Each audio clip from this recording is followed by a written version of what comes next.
이는 여호와께서 요셉과 함께 하심이라. 여호와께서 그를 범사에 형통하게 하셨더라. 아멘. 이제 긴 말씀 읽었는데요. 오늘 본문의 내용은 대부분 다 잘 알고 계시는 말씀이라고 생각을 합니다. 요셉이 드디어 본격적으로 이집트에서 어떤 일들을 겪었는지에 대한 이야기가 나와 있고요. 초반에 그래서 요셉이 보디발이라는 왕의 그 군대 장군의 집에 노예로 들어갔고 거기서 이제 신임을 얻어서 집안을 관리하는 사람이 되었다라는 이야기가 초반에 나와 있고, 그리고 이제 그 보디발의 아내 부인이 이제 이렇게 자꾸 유혹을 하면서 우리 한번 즐거운 시간을 보내자 하면서 유혹을 했는데 그 유혹을 이제 거절하고 자꾸 여자가 이제 붙잡으니까 옷을 버려두고 도망해 버렸다. 뭐 이런 이야기가 나와 있습니다. 했더니 여자가 이 옷자락을 가지고 이 사람들에게 탁 소리 지르면서 요셉이 나 겁탈하려고 했다 막 소리 지르면서 겁탈하려고 했으면 여자 옷이 벗겨졌어야 되는데 요셉 옷을 들고 겁탈 이상하지 않아요 좀? 이렇게 막 소리를 지르고 이제 그 보디발한테도 당신이 어디서 저런 이상한 애 데리고 와가지고 길바닥에 굴러먹던 애 데리고 와서 근본 없는 애가 나 덮치려고 했다 막 그러면서 이제 그렇게 이제 얘기를 했더니 바가지를 긁으니까 남편이 그냥 화가 올라오죠. 그래서 요셉을 이제 감옥에다 가둡니다. 근데 그 감옥이 어떤 감옥이라고요? 왕의 이제 정치범들을 이제 수용하는 그런 감옥에 갇히게 되었는데 그 감옥에서도 역시 인정을 받고 거기서도 감옥의 모든 일들을 맡게 되었다는 이야기가 오늘 읽은 본문에 기록되어 있습니다. 여기서 우리가 확인할 수 있는 하나 확실한 거는 보디발은 자기 아내의 말을 믿었다 안 믿었다?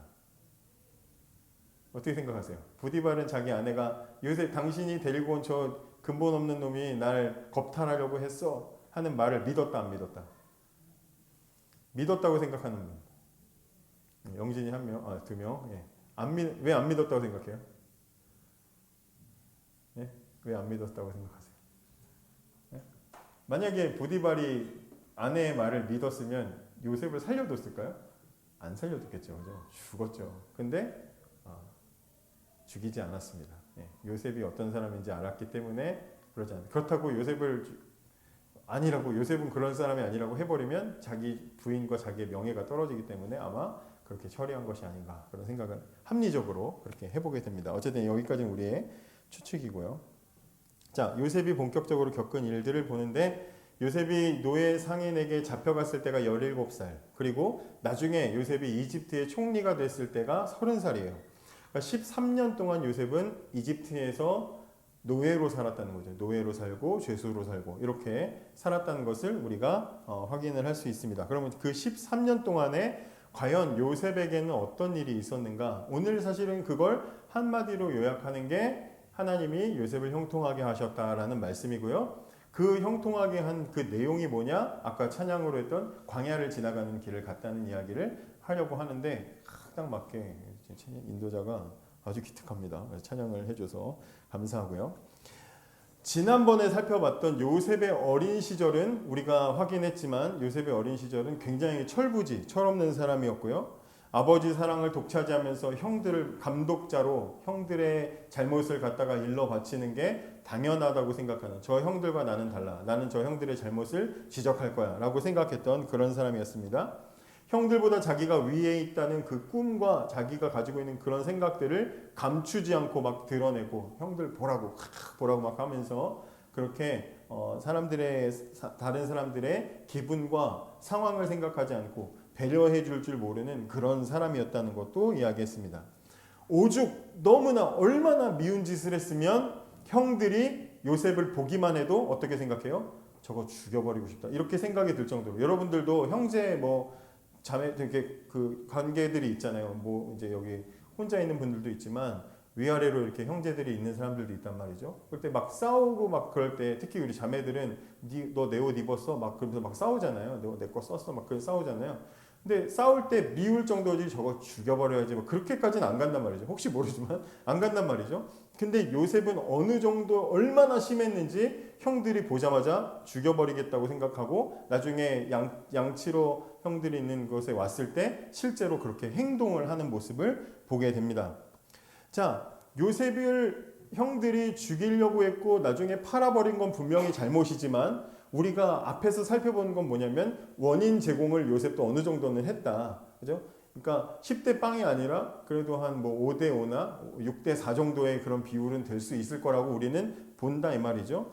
자, 그런데 오늘 본문을 보면 그런 요셉의 상황이 조금 달라진 것을 보게 되는데, 물론 사랑받던 아들에서 노예로 신분이 변화된 것이 정말 가장 큰 변화겠지만, 오늘 본문에서 우리가 쭉 읽었는데 그 긴 본문 속에 요셉에게 일어난 큰 변화가 있는데, 그게 뭐냐면 이전에는 아버지 야곱 한 사람한테만 사랑받고 나머지 사람들에게는 미워서 죽이고 싶은 그런 사람의 이미지를 가진 그런 사람이었다면, 오늘 읽은 성경 속에서는 요셉은 만나는 사람마다 다 그들에게 인정받고 사랑받는 사람으로 바뀌었다는 거예요.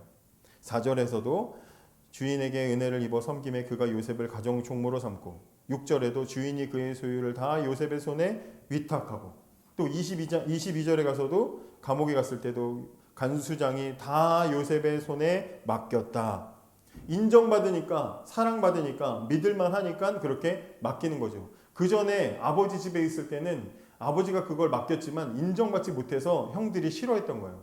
그리고 존중받지 못했어요. 미움받았어요. 그런데 요셉은 그렇게, 이제 여기 오늘 본문에서의 요셉은 그러지 않았다는 거죠. 가는 곳마다 존중받고 인정받고 사랑받는 거. 저나 여러분이나 다 그런 거 기대하잖아요. 그죠? 어디를 가든지 저 친구가 맡으면, 저 사람이 맡으면 잘해. 직장이든지 그게 학교든지 가정이든지 사람 관계든지 어디든지 우리가 갔을 때 인정받고 사랑받고 너한테 맡기면 내가 믿을만해. 뭐 이렇게 이런 소리를 들으면서 사는 게 우리의 어떻게 보면 삶의 꿈이잖아요. 근데 요셉은 그런 삶을 살았다는 거죠. 그리고 그런 요셉의 삶을 한 단어로 오늘 본문은 형통했다 이렇게 말하고 있습니다. 형통이라고 말해요. 여호와께서 요셉과 함께 하심으로 2절에 그렇죠. 그가 형통한 자가 되어, 본문 마지막에도 형통하게 하셨더라 이렇게 되어 있습니다. 자, 형통하다는 말, 형통하다는 말, 무슨 말입니까? 형통하다. 보통 언제 쓰죠? 우리 이제 1월달 되면은 뭐 교구에서는 대신방 이렇게 하면 우리 부목사님들이 또 가정에 가죠. 그러면 기도 제목 이렇게 써서 내실 때 보통 다 뭐예요? 우리 자녀들의 앞길이 우리 지선이가 형통하게 하시고 이렇게 쓰신단 말이죠. 우리 가정이 형통하게 하시고, 형통이라는 말을 쓴단 말이죠. 자, 형통이라고 하면 여러분들 머릿속에 떠오르는 게 뭐가 있을까요? 형통하다. 가연아, 형통하다 하면 딱 떠오르는 게 뭘까? 형통하다 하면 떠오르는 게 뭘까? 침이 나왔어. 뭘까요? 형통하다. 혜인아, 형통하다 그러면 딱 떠오르는 게 뭐가 있습니까? 화목하게 된다. 지금 화목하지 않은가 보죠? 네, 화목하게 되고, 뭔가 일이 꼬였던 일이 뭐 잘 풀린다든지, 아니면 뭐 원하던 어떤 결과가 있었는데 그게 되어진다든지, 아니면 뭐 경제적으로 현실적으로 어떤 안정을 누리게 된다든지, 우리가 이런 걸 볼 때 형통했네요, 형통한 복을 이루셨네요, 이제 이런 말들을 우리가 합니다. 자, 근데 신앙생활을 할 때 하나님은 우리를 형통하게 하시고, 무슨 일을 만나든지, 제가 좋아하는 찬양 만사 형통하리라, 무슨 일을 만나든지 만사가 모든 일이 다 형통하다, 우리 찬양 막 한단 말이에요. 자, 그런데 저는 이 찬양 좋아해가지고 새벽에도 되게 많이 해요. 근데 많이 하는데, 근데 삶에서 꼬이는 일이 생겨요. 여전히 내 삶은 힘들어. 막히는 건 계속 막혀, 꼬이는 건 계속 꼬여요, 안 되는 건 계속 안 된단 말이에요. 뭔가 쫙 탄탄대로 쫙 펼쳐질 것 같은데 안 된다 이 말이죠. 분명히 하나님은 우리의 삶을 인도하시고 형통하게 하신다고 하셨는데, 우리가 생각하는 그 형통과는 거리가 먼 삶을 내가 살아가고 있어. 그러면 이건 과연 우리가 어떻게 받아들이고 해석해야 하는가? 우리 신자에게 있어서 형통이란 무엇인가? 오늘은 본문을 통해서 그걸 한번 생각해 보려고 합니다. 자, 오늘 1절에 보면 이렇게 시작합니다. 요셉이 이끌려 애굽에 내려가매, 이렇게 되어 있습니다. 요셉이 이끌려 내려갔다. 그리고 그 1절의 끝에 보디발이 요셉을 뭐 했대요? 보디발이 요셉을 산이라 이렇게 되어 있죠. 요셉은 짐승처럼 끌려갔고 물건처럼 팔렸다라고 지금 표현하고 있습니다. 이런 인생 살고 싶은 사람 아무도 있으세요? 없죠. 아무도 없습니다. 이렇게 살고 싶은 사람. 요셉도 원하지 않았습니다. 요셉이 원해서 지금 끌려가는 게 아니고요. 요셉이 계획했기 때문에 지금 여기에 가고 있는 게 아닙니다. 드디어 꿈이 이루어진다, 지금 이러고 있는 게 아니라는 거죠. 그런데 이끌려가고 물건처럼 팔려가고 짐승 취급을 당하고 있는 이 상황을 2절이 뭐라고 말해요? 여호와께서 요셉과 함께 하심으로 그가 형통한 자가 되었다. 이렇게 표현하고 있어요. 말씀이 이상하지 않아요? 분명히 그 현실은 우리가 생각하는 형통과는 반대로 되어 있는데 성경은 그 요셉은 형통한 사람이라고 설명하고 있다는 거죠. 그러니까 우리가 여기서 단순하게 알 수 있는 건 단번에 딱 표면적으로 알 수 있는 게 뭐예요? 우리가 생각하는 형통과 성경이 말하고자 하는 형통은 다르다라는 걸 우리가 일단은 알 수 있죠. 자, 39장을 잘 보면 1절에는 끌려갔다, 팔렸다 이렇게 시작했고 2절은 형통했다 이렇게 되어 있습니다.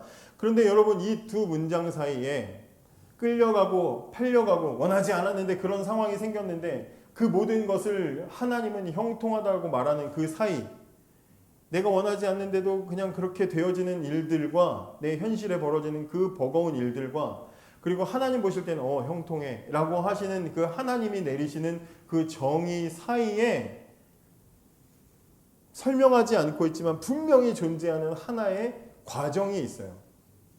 뭐 같으세요 그게? 그러니까 기가 막힌 현실의 어떤 그런 상황과 그를 형통하게 이끌어 가신다라고 말하는 그 하나님의 손길 사이에 어떻게 보면 거의 괴리감이 넘치는 그 사이에 굳이 설명하지 않았지만 분명하게 존재하는 중요한 한 가지가 있는데 그게 뭐냐? 순종이라는 겁니다. 순종. 여러분 우리가 순종이라는 말을 여기서 오해하면 안 돼요. 억지로 끌려가는데 그냥 저게 순종이야 이렇게 말하는 게 아닙니다. 요셉이 순종했다라고 해서 제가 지금 요셉이 신난다 누가 봐도 걱정되는 이 상황을 지금 좋아하고 있다고 말하는 게 아닙니다. 요셉은 억울하지 않아. 내가 볼 때는 막 그 보디발의 아내에게 당한 일도 억울하고 형들한테 그렇게 당한 일도 억울해 죽겠는데 요셉은 억울해하지 않았다. 그런 말도 아니에요. 얼마나 속이 상했겠어요. 얼마나 힘들었겠어요. 다만 요셉은 어떻게 했어요? 그렇지만 억울하고 분명히 원하지 않는 상황이지만 두렵지만 그러나 그 상황을 회피하지 않았다는 거죠. 그런 상황 속에서도 자신을 만들어 가시는 하나님의 손길을 거부하지 않고 하나님께서 여기서 원하시는 대로 나를 이끌어 주세요 하고 그 자리를 견디고 버텼어요. 그걸 오늘 성경이 뭐라 그래요? 그걸 순종이라고 말하는 거예요. 내가 원해서 이런 상황을 당하는 것은 아니지만 지금 이 자리에서도 나는 이해 못하지만 하나님은 일하고 계심을 나는 믿습니다 하는 태도, 그게 순종이다 말이죠. 여러분 하나님께서 내 삶을 선하게 이끌어 가신다라는 어떤 상황이라도 지금 내 상황이 조금 그렇게 되지 않아 보일지라도 내 삶의 단편을 잘랐을 때는 그렇게 보이지 않을지라도 하나님은 결과적으로 나를 선하게 이끌어가고 계시고 지금도 하나님은 나의 삶을 선하게 인도하고 계신다라고 그 삶의 원리, 이끌어 가시는 신앙의 원리를 믿는 그 태도를 오늘 성경이 형통이라고 말하는 겁니다. 우리의 삶이 형통하다. 그래서 제가 오늘 본문을 그렇게 제목을 정한 거예요. 형통이라는 거. 이 형통하다라고 번역된 히브리어 동사는 차라흐라는 말인데 이거는 단순히 그냥 결과가 좋다 이런 말이 아니고 이런 뜻을 가지고 있어요. 앞으로 나아가다, 막힘없이 전진하다. 또 아니면 어떤 목적을 향해서 제대로 작동하다. 엉키지 않고 의도된 대로 쭉 나아가다. 이런 뜻을 가지고 있어요. 능력 있게 힘 있게 그 일들이 수행되다. 이런 뜻을 가지고 있어요. 또 하나님이 함께 하셔서 그 일이 진행되다. 이런 뜻도 들어있는 단어가 바로 이 형통이라는 단어입니다. 그래서 성경이 말하는 이 형통이라는 말은 결과 중심이 아니라 과정 중심을 표현하고 싶은 단어예요. 그래서 형통이라는 것은 내가 원하는 어떤 결과를 얻어내는 그 자체를 말하는 게 아니라 하나님께서 나를 사용하시기 위해서 나를 막힘없이 하나님 방식대로 이끌어 가시는 그 모든 상태를 통틀어서 형통이라고 이렇게 말하고 있는 거예요. 그러니까 단편적으로 봤을 때는 모른다는 거죠. 그게 좋은 건지 나쁜 건지 우리는 판단할 수가 없다는 것입니다. 요셉의 경우를 보면 알 수 있죠. 요셉은 분명히 종살이를 하는 중에도 노예 생활 중에도 형통했다고 말하고 있고 억울한 일을 당하고 감옥에 갇혔을 때도 형통했다고 돼 있고 총리가 되었을 때도 형통했다고 똑같은 표현을 쓰고 있단 말이죠. 결과를 말하는 게 아니라 그 과정 속에서 하나님이 막 이끌어 가시는 그 막힘없이 끌고 가시는 하나님의 모습을 표현하고 있는 말이다 이 말이죠. 그래서 이 과정들의 공통점은 뭐냐면 요셉은 상황이 계속 바뀌었죠. 요셉의 상황은 풍랑이었어요. 완전히 뭐 거의 정말 요즘 말로 멘붕이었어요. 그냥 막 뒤흔들었어요. 그런데 공통점이 있다면 요셉의 삶은 뒤흔들렸지만 그 속에서 하나님이 원하시는 대로 하나님은 막힘없이 요셉을 끌고 가고 계셨다는 것을 지난번 말씀 본문을 통해서도 보았고 오늘 본문을 통해서도 우리는 볼 수 있는 거죠. 요셉이 어디 그냥 거기서 아버지 밑에서 잘 자랐으면, 전에 그런 설교 했었잖아요. 아버지 집에서 그냥 편하게 자랐으면 어떻게 파라오 앞에 서가지고 그 미래를 이야기하고 그 앞으로의 7년들을 계획할 수가 있었겠어요. 이거는 다 하나님이 막힘없이 그의 삶을 이끌어 가신 결과라고 볼 수 있는 것이죠. 그래서 형통한 인생이라는 것은 뭐 진학도 잘하고 취업도 잘하고 돈도 잘 벌고 결혼도 잘하고 빠르게 성공하고 모든 일이 빠르게 술술 잘 풀리는 인생을 말하는 것이 아니고, 형통한 인생은 하나님께서 내 인생을 주도하신다는 것을 내가 믿고 그 안에서 하나님이 이끌고 가시는 방식을 신뢰하면서 순종하는 것, 그게 형통의 말의 정의다라는 것입니다. 3절에 보면 이런 말이 반복되죠. 그런 형통한 삶에 어떤 이제 열매들이, 어떤 현상들이 나타나는가? 3절에 보면, 3절을 같이 한번 읽어볼까요? 3절. 그의 주인이 여호와께서 그와 함께 하심을 보며 또 여호와께서 그의 범사에 형통하게 하심을 보았더라. 혹시 앞에 이거 끌 수 있으면 좀 꺼주시겠어요? 너무 좀 더운 것 같은데. 여기 지금 그 주인 보디발이죠. 보디발이 보았다, 보았다 이렇게 되어 있습니다. 보디발이 본 게 뭐죠? 보디발은 뭘 봤을까요? 보디발의 눈에 보인 게 뭐죠? 요셉의 삶에 하나님이 함께 하신다는 것을 보았죠. 보디발은 요셉의 성공을, 요셉의 출세를 본 게 아니라 저 사람은, 저 노예는 뭔가 특별해. 제가 하는 것마다 뭔가 저 아이를 도와주고 있는 어떤 존재의 손길이 보이게 되는 그런 삶을 살았다는 것입니다. 여러분, 신앙생활이라는 건, 우리가 다 신앙생활을 하고 있는데 내가 신자다, 내가 믿음이 있다. 이 믿음이 있다는 것은 말로 증명하는 게 아니라는 거죠.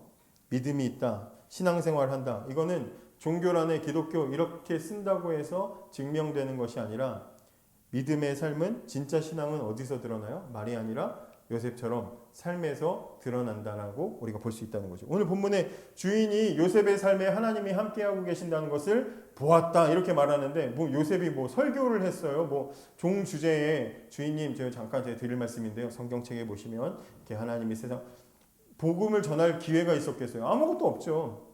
그냥 요셉은 주어진 삶을 믿음으로 그냥 열심히 살았을 뿐인데 그 삶에 뭐가 보이는 거예요? 다른 사람들이 볼 때 하나님이 개입하시는 게 보였다. 이렇게 표현할 수 있는 거죠. 찾으려고 찾은 게 아니라, 따로 요셉만 특별히 관찰해야지 한 게 아니라, 그 인생 자체가 그냥 하나님을 소개하는 홍보물처럼 그냥 그 삶에 살아가는 모든 삶에서 저 사람은 그냥 살아가는 게 아니고 뭔가 특별하게 누군가가 함께하고 계신다는 것이 보여지는 삶을 살아가는 게 바로 요셉의 삶이라는 거죠. 하나님이 가려지는 삶이 아니고 하나님이 오히려 드러나는 삶을 살아갔던 것이 요셉의 삶, 형통한 사람의 삶이라는 것입니다. 여러분, 사람들이 요셉을 보면 하나님이 살아계신 것을 느꼈다. 오늘 성경이 그렇게 말했어요. 그 주인이 볼 때, 그 주변에 있는 사람들이 볼 때 요셉의 삶은 하나님이 함께 하시는 게 느껴졌어요. 그러면 우린 여기서 적용을 해야 되겠죠. 나는 어떤가 라는 거죠. 여러분 어떻습니까? 여러분 주변 사람들을, 여러분들을 볼 때 아무개는 누구, 뭐 가연이는 하나님이 함께하는 것 같아. 너는 정말 뭔가 특별한 것 같아. 특별하게 누군가의 도움과 손길이 항상 있는 것 같아. 그렇게 우리에게 이야기하고 있나요? 혹시? 아니면 너 교회 다녔어? 혹시 그러고 있진 않나요? 너 교회 다녔어? 진짜요? 그러고 있는 거 아니에요 혹시? 하나님이 함께하는 것. 복음 전하는 전도는 우리의 삶으로 보여진다는 거죠. 그게 형통한 삶이다. 4절에 요셉이 그의 주인에게 은혜를 입어 섬김에 그가 요셉을 가정 총무로 삼고 자기의 소유를 다 그 손에 위탁하니. 형통한 사람의 삶은, 형통한 삶에는 또 특별한 특징이 있는데 뭐냐면, 앞에서 그런 말씀을 드렸었는데 요셉은 어릴 때 철부지였고 형들에게 미움받는 사람이었고, 쉽게 말하면 요즘 만약에 어린이에게 제가 이걸 설명한다면 금쪽이 같은 사람이었어요. 금쪽이들 보면 진짜 내가 그 안에 들어가서 한 대 때려주고 싶은 그런 애들, 막 화면 안으로 들어가서 이거 그냥 그러고 싶은 애도 있어. 최근에 계속 알고리즘에 누가 우리 집에서 누가 보나 봐. 계속 떠요. 금쪽이가. 보기 싫거든요. 저는 말 안 듣는 애들을 보기 싫은데 막 근데 어떤 형이 그 애가 막 동생이 금쪽인데 엄마를 막 때리고 막 그러니까 형이 뒤통수를 때리는 그 사이다 장면이 이렇게 있어. 내가 막 들어서 때려주고 싶은데 그런 아이들은 사회성 이런 관계성 이런 것들이 안 되는 아이들이잖아요. 그래서 그런 문제가 있는 아이들이잖아요. 요셉은 그런 아이였다 이 말이죠. 한마디로 밥맛 떨어지는 놈, 밉상 이런 사람이었어요. 형제들과도 인격적인 관계 형성이 어려운 사람이 바로 요셉입니다. 그런데 오늘 본문을 보세요. 오늘 말씀을 보면 요셉은 어떤 사람이에요? 주인을 섬겼고 주인을 신뢰했더니 주인도 요셉을 신뢰했다라고 말해요. 모든 걸 다 맡겼다라고 말해요. 보디발이 특별해서 그런가? 그게 아니고 간수한테 감옥에 갇혔을 때는 또 간수장이 요셉을 그렇게 특별하게 여기고 좋은 또 신뢰하며 인격적인 관계를 맺었다 이 말이죠. 이상한 거죠. 앞에서 분명히 어린 요셉은 그런 캐릭터가 아니었는데 요셉의 캐릭터의 변화가 일어났어요. 심지어 가족과도 관계를 맺기가 힘들었던 사람이었는데 가족도 아닌 다른 사람들과 타인과 이런 좋은 인격적인 관계를 맺어나가는 사람으로 변화가 되었어요. 게다가 더 하나 깊이 들어가면 보디발과 요셉의 관계는 사실 어떤 관계예요? 그냥 단순히 주인과 종, 사장과 직원의 관계가 아니라 보디발이 요셉을 처음에 어떻게 데리고 왔어요? 돈 주고 사왔죠. 물건으로 데리고 왔단 말이에요. 물건으로 데릴 만큼 인격적인 관계를 전혀 맺을 수가 없는 상황이었는데 시간이 지나서 그의 삶에 하나님이 형통하게 하시고 함께 하시는 것을 보디발이 보고 나니까 요셉을 인간으로 대하기 시작하고 주인과 종이 서로 인격적인 관계를 가지고 신뢰를 쌓게 되는 변화가 일어나게 된 것을 보게 되는 것이죠. 반대로 요셉 입장에서도 잡혀가면서 계속 끊임없이 하나님은 나한테 왜 이러시냐, 억울하다, 형들에게 복수해야지, 나는 이렇게 될 사람이 아니고 난 저렇게 될 사람인데 억울하다, 계속해서 원한을 품고 나는 기회를 볼 때마다 나는 있으면 탈출해야지, 나는 빠져나가서 내 삶을 바꿔야지, 계속 그렇게 분노를 쌓고 살았다면 절대로 보디발과 이런 관계를 맺을 수가 없었겠죠. 더군다나 그 보디발의 부인 때문에 억울한 일을 겪었을 때는 증거를 찾아가지고 반드시 자기의 결백을 증명하기 위해 애를 썼을 겁니다. 심지어 감옥에 갇혔을 때도 끊임없이 주변 사람들에게 사실 저 여자가 원래 행실이 안 좋았고 저 여자가 남자 만나고 그런 게 한두 번이 아니고 별소리를 다 했겠죠. 그런데 요셉은 그렇게 하지 않았다는 거죠. 여러분, 인생을 처지와 상황에 맞춰 살지 않고 그 속에서 일하시는 하나님을 기준으로 인생을 살아가면 물건처럼 도구처럼 취급받는 인생에서 인격적인 인생으로 그 삶이 바뀌게 되는 것을 오늘 성경이 우리에게 말해주고 있습니다. 그런 의미에서 오늘 6절 요셉은 용모가 빼어나고 아름다웠더라, 이 말은 요셉이 차은우처럼 잘생겼다 뭐 이런 표현이라기보다는 꼴도 보기 싫었던 사람에서 이제는 누구나 다 호감을 느끼는 그런 좋은 사람으로 바뀌었다라, 이렇게 우리가 이해할 수가 있게 되는 것이죠. 여기에서 중요한 사실은 뭐냐면 하나님이 우리에게 베풀어 주시는 이 형통은 지위의 변화, 우리의 신분의 변화로 나타나는 것이 아니라 먼저 뭐부터 나타나요? 인격의 변화로 나타난다는 것을 볼 수 있어요. 하나님은 우리의 삶을 형통하게 하셔서 우리의 모난 인생을 인격적인 인생으로 바꾸어 가십니다. 우리가 누구를 대할 때 저 사람은 참 인격적이야, 그런 표현하죠. 인격적인 사람, 그 교수님은, 그 집사님은, 그 어른은 참 인격적인 분이야. 저도 여러분들 모두 할 때 저 사람은 참 인격적이야. 인격적이라고 표현할 때는 왜 그렇게 표현하죠? 인격 뭐 써있는 것도 아닌데 가연이는 참 인격적인 사람인 것 같아 라고 말할 땐 어땠기 때문에 이렇게 표현하죠? 우리가 아주 쉽게 말해서 제가 가연이 이렇게, 가연아 우리 뭐 말씀 가지고 좀 이야기 좀 할까? 근데 얘가 막 쌀쌀맞게 굴고 싫은데요? 막 그러면서 막 가고 약속도 안 지키고, 그러면 제가 가연이 인격적인 애라고 말하겠습니까? 저거는 인간이 아니고 이렇게 말하겠죠? 근데 인격적이라고 서로 말할 때는 잘해줬다는 얘기예요. 쉽게 말하는 거죠. 잘해줬다는 얘기예요. 잘해줬다. 이게 모든 사람에게 잘해주는 게 쉽지 않죠. 근데 하나님은 우리의 삶에 형통하게 일하셔서 우리가 어떤 사람이든지 어떤 상황에 있어든지 서로 인격적으로 소통할 수 있는 사람으로 우리를 다듬어 가신다라는 겁니다. 그래서 하나님은 우리를 잘 되게 하시기보다 바르게 빚어 가신다라고 말할 수 있습니다. 자, 5절에 그가 요셉에게 자기의 집과 그의 모든 소유물을 주관하게 한 때부터 여호와께서 요셉을 위하여 그 애굽 사람의 집에 복을 내리심으로 여호와의 복이 그의 집과 그의 밭에 있는 모든 소유에 미쳤다. 아주 중요한 말씀인데요. 그렇게 하나님이 형통하게 하신 인생에는 어떤 특징이 있냐면 그 사람 때문에 그 주변이 잘 되는 일들이 일어나게 됩니다. 오늘 성경이 그렇게 말하고 있죠. 여호와의 복이 그의 집과 그 밭에 있는 모든 소유에 미쳤다. 요셉 한 사람 때문에 보디발의 집이 다 잘 됐어요. 보디발이 인정하지 않을 수 없을 만큼 잘 됐다 이 말이죠. 여러분 그러면 여기서 우리도 질문을 해야 되죠. 나 한 사람 때문에 내가 있는 직장이, 내가 있는 공동체가, 내가 있는 자리가 잘 되고 있는가? 나 때문에 사람들이 살아나고 나 때문에 사람들의 관계가 좋아지고 나 때문에 환경들이 좋아지고 있는가? 아니면 요나처럼 나 한 사람 때문에 막 풍랑이 일어나고 가는 곳마다 쟤 우리 반 들어오면 안 돼. 쟤 우리 순 들어오면 이런 거 있잖아. 그러면 쟤 들어오면 풍랑이야. 혹시 그러고 있지는 않은지 돌아볼 필요가 있다는 것이죠. 형통한 신앙은 나만 잘 되는 게 아니라 나 때문에 주변이 잘 되는 게 형통한 신앙의 특징이라는 것입니다. 근데 여기서 중요하게 생각해야 되는 것은 눈앞에 우리가 어떠한 당장의 이익을 바라볼 것이 아니라 앞으로 하나님께서 나의 삶을 통해서 그리시는 큰 그림이 무엇인지를 생각해 볼 필요가 있어요. 어제 밥 먹다가 놀면 뭐하니 봤는데 정준하가 나와가지고 이렇게 그림을 그려요.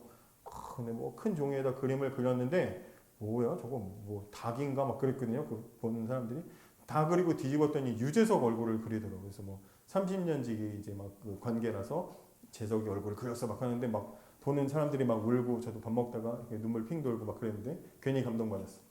큰 그림이 있는 거죠.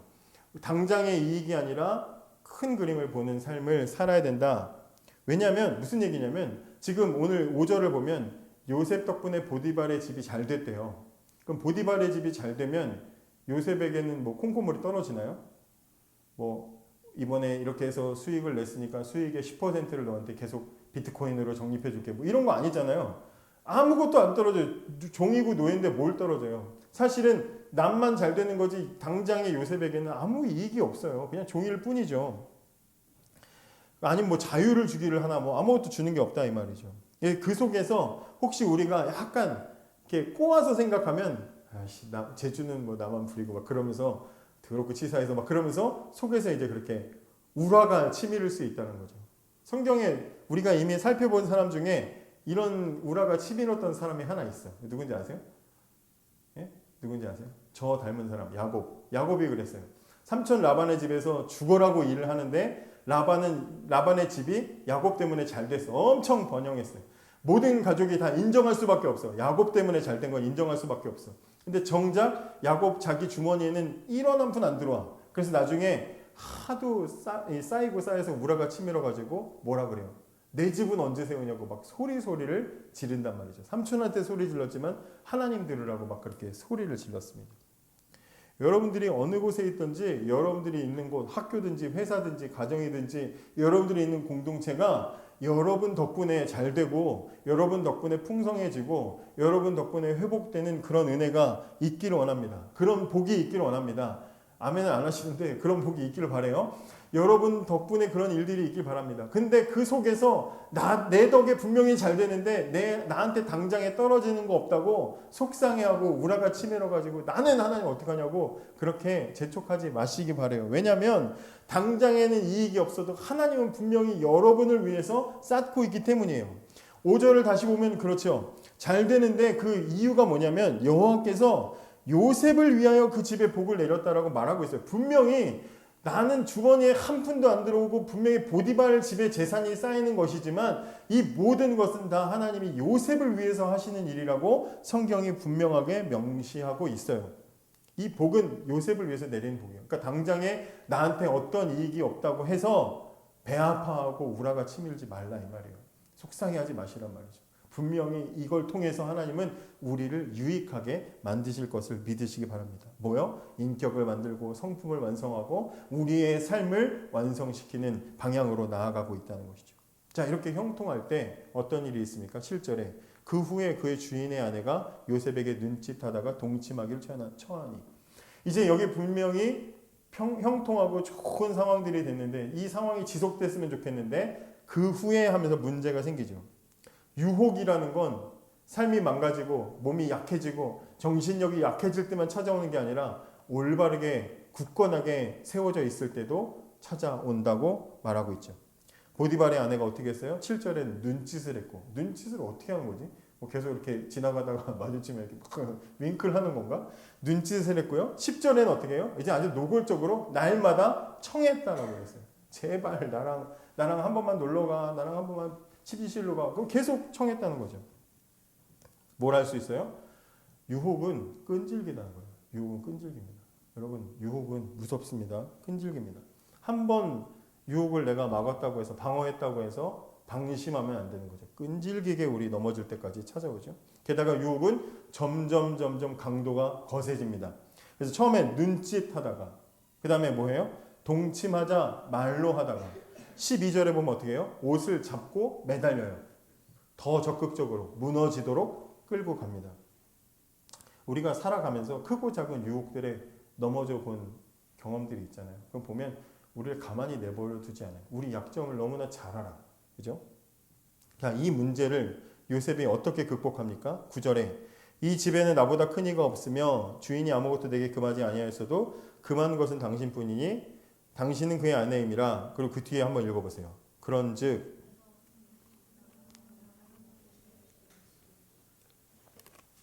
요셉은 주인이 모든 걸 다 맡겼대요. 부인 외에는 다 맡겼어요. 그 집에 마치 주인이 어디 출장 나갔으면 궁에 이제 왕궁에 왔다 갔다 하거나 훈련 나가거나 하면 자기가 거의 주인처럼 다스릴 수 있는 위치에 있었어요. 부인 빼고. 그러니까 충분히 뭐 할 수 있어요? 착각할 수 있죠.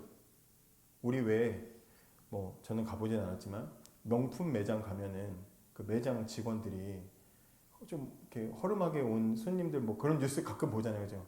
드라마나 이런 데서 보잖아요. 와서 분명히 쟤는 절대 이 백을 못 살 것 같이 생겼는데 와서 이렇게 구경하면 만지지 마세요 막 이러면서 뭐 이렇게 한다면서요. 자기가 주인인 것처럼 그렇게 착각을 한단 말이죠. 얼마든지 요셉은 착각할 수 있는 위치에 있었어요. 주인 행세할 수 있었어요. 내가 주인처럼 보이니까 저 여자도 나한테 이러겠지. 착각할 수 있고 선을 넘을 수 있는 여지가 분명히 있었어요. 그런데 요셉은 그 선을 넘지 않았습니다. 그 선을 넘는 건 주인의 명을 어긴다고 생각하는 게 아니라 오늘 지금 같이 읽은 부분에 뭐라 그래요? 하나님의 선을 넘는다라고 생각했기 때문이에요. 이거 지금 누구랑 똑같은 상황이냐면 아담과 똑같은 상황이에요. 하나님 만들어주신 세상 속에 네가 다스려라 했더니 자기가 주인인 줄 착각했죠. 아담이 선악과를 먹은 이유는 뭐예요? 자기가 주인이라고 착각했기 때문에 그 선을 넘어간 거죠. 근데 똑같은 상황에서 요셉은 어떻게 했어요? 그 선을 넘지 않았어요. 내가 어찌 이 큰 악을 행하여 보디발에게 죄를 행하리까 이렇게 말하지 않고 하나님께, 그의 마음속에는 항상 하나님이라는 선이 있었던 거예요. 하나님이라는 선이 그의 삶에 있었던 거죠. 그래서 자신 인생을 이끌어 가시는 하나님이 계시는 줄 알았기 때문에 그 선을 지켰다라는 겁니다. 그러나 어떻게 됐어요? 결국 모함을 받고 감옥에 끌려갑니다. 지금까지 신뢰관계를 잘 쌓아왔는데 무너지게 생겼어요. 저 같으면 아니요, 저 여자가 그랬어요. 저 여자가 그랬어요. 하면서 막 증거 찾고 막 난리가 났을 텐데 요셉은 변명하지 않아요. 어차피 지금은 자기가 말로 해도 해결할 수 없는 줄을 알고 그냥 그 상황에 순응해 버립니다. 그 속에서도 포기한 게 아니라 자신의 삶을 하나님이 이끌어 가시는 줄을 믿었기 때문에 이런 거에 하나하나 억울해하기 시작하면 요셉은 병나서 죽었어요. 진작에 죽었어요. 형들한테 팔려갔을 때부터 진작에 죽었어요. 자신의 인생을 하나님은, 사람은 풀 수 없지만 하나님이 풀어주실 줄 믿고 기다리는 거죠. 그 때를 기다립니다. 그 결과가 뭐예요? 21절 여호와께서 요셉과 함께 하시고 그에게 인자를 넣어서 간수장에게 은혜를 받게 하심에 비록 요셉의 환경은 더 나빠졌지만 그의 삶은 더 형통해져서 오늘 우리가 읽은 말씀처럼 감옥 속에서도 똑같이 그렇게 모든 사람에게 신뢰를 받는 자리로 가게 되어집니다. 그리고 요셉은 이후에 한층 더 다듬어지는 삶을 살아가게 됩니다. 자, 오늘은 2025년도 마지막 주일입니다. 한 해를 돌아보면서 올 한 해 어땠어요, 여러분? 어떠셨습니까? 잘 산 것 같아요? 잘 못 산 것 같아요? 한 해를 돌아보면서 마음에 드는 사람도 있고, 제가 아쉽다, 이런 분들도 계시겠죠.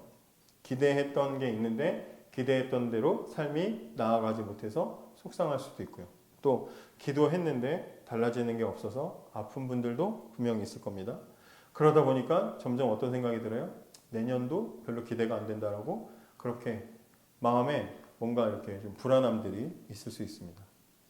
하나님은 그런 우리의 마음을 너무나 잘 아시고 계시죠. 그런 성경이 그런 우리에게 가벼운 위로 잘 될 거야, 그렇게 가벼운 위로를 하지 않습니다. 오늘 말씀은 우리에게 요셉의 형통을 보여주고 있습니다.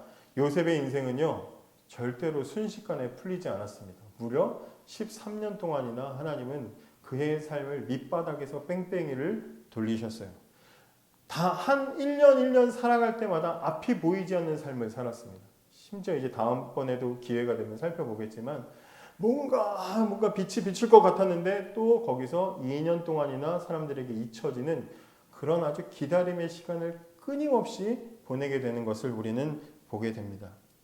노예로 팔린 다음부터 조금씩 서서히 계단처럼 조금씩이라도 상승 곡선을 이루면서 삶이 나아졌다면 그나마 나을 텐데, 그나마 희망적일 텐데, 올라갔다 내려갔다 올라갔다 내려갔다 끊임없이 좌절과 고통을 반복하는 그런 삶을 살아요. 그러나 그 속에서 우리가 발견할 수 있는 건 뭐예요? 요셉의 삶에서 이루어진 형통은 결과로서의 형통이 아니라 과정으로서의 형통이라는 겁니다. 2025년도 돌아보면서 혹시 실패했다라고 느끼시는 분, 아무 결과를 낸 게 없어서 속상하다고 느끼고 있는 분들이 있다면 분명하게 말씀드릴 수 있는 것은 올해가 여러분들이 기대하는 것보다 더 나아지지 않았다고 해서 하나님이 실패한 것은 아니라는 거예요. 하나님은 실패하지 않았어요. 2026년도 나는 별 기대가 없어요. 올해가 이렇게 된 거 보니까 난 기대 없어요. 혹시 그렇게 기대가 안 된다고 해서 여러분들을 이끌어가고 계시는 하나님의 계획이 멈춘 것은 아니라는 것을 절대로 잊지 마시기 바랍니다. 한 해를 마무리하면서 새로운 한 해를 바라보는 이 시점에, 이 순간에 우리는 이렇게 고백해야 합니다. 나의 삶을 형통하게 이끌어 가시는 하나님, 더 이상 결과를 기대하지 않겠습니다. 대신에 나는 이제 하나님을 기대하며 살겠습니다. 우린 그렇게 기도해야 합니다. 내 인생을 형통하게 이끌어 가시는 하나님을 기대하시기 바랍니다. 하나님은 반드시 당신의 백성의 삶을 형통하게 이끌어 가실 거예요. 상황을 기대하지 말고, 성과를 기대하지 말고, 그 모든 것을 통틀어서 우리의 삶을 이끌어 가시는 하나님을 기대하며 살아가시기 바랍니다. 그 형통은 느리게 올 수도 있고요. 지금 당장은 단편적으로 감옥에 있는 것처럼 느껴질 때도 있어요. 구덩이에 떨어진 것처럼 느껴질 때도 있습니다. 오해를 받아서 억울해서 죽을 것 같은 그런 상황에 던져질 수도 있습니다. 그러나 우리가 있는 상황이 어떠하든지, 우리가 처해 있는 상황이 어떠하든지 어느 것 하나도 헛된 자리는 없다는 거예요. 어쩌다 내가 이런 데 왔는지, 하나님도 나를 버렸나 보다, 그런 자리는 절대로 없다는 겁니다. 그렇기 때문에 포기하지 마시고 낙심하지 마시고 올해의 결과로 내년을 단정하지 마시고 내 삶을 이끌어 가시는 하나님을 기대하면서 나중에 주님 품 안에 안길 때 이래서 내 삶에 하나님이 그렇게 일하셨구나라고 찬양하며 고백할 수 있는 저와 여러분이 되기를 원합니다. 이 시간에 같이 기도하겠습니다. 하나님께서 이끌어 주시는 형통한 삶을, 올 한 해가 나에게 좀 힘겨웠다면 하나님, 당장의 어떤 내 눈앞에 있는 것들 때문에 쓰러지지 않고 포기하지 않고 처음부터 지금 끝까지 영원까지 내 삶을 계획하시고 이끌어 가시는 하나님을 신뢰하며 하나님 바라보며 하나님 기대하며 살아가게 하여 주십시오. 그래서 정말 내 삶에 하나님이 이끌어 가시는 삶의 원리를 발견하고 흔들리지 않은 믿음을 가지고 살아가게 하여 주십시오. 우리 시간에 그렇게 같이 기도하겠습니다. 하나님 감사합니다.